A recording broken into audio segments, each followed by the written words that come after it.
রুদ্র চকচকে ধাতু দিয়ে সূর্যের আলো প্রতিফলিত করল গুহার গভীরে।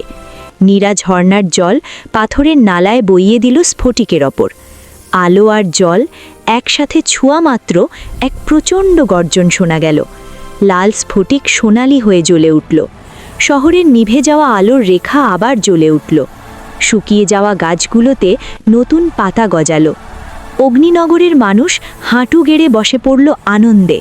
মহারানী ইলারা বললেন, আমরা ভয়ে নিজেদের বন্দি করে রেখেছিলাম, তোমরা আমাদের মনে করিয়ে দিলে উপরে শুধু ধ্বংস নয়, জীবনও আছে। নীরা হেসে বলল, আর নিচে শুধু আগুন নয়, বন্ধুও আছে। সেদিন অগ্নিপাহাড় থেকে যে লাল আলো উঠেছিল সেটা আর সতর্ক বার্তা ছিল না, ওটা ছিল নতুন বন্ধুত্বের আগুন। আর সেই দিন থেকেই দুটি জগতের মাঝে দরজাটা আর কখনো পুরোপুরি বন্ধ হয়নি।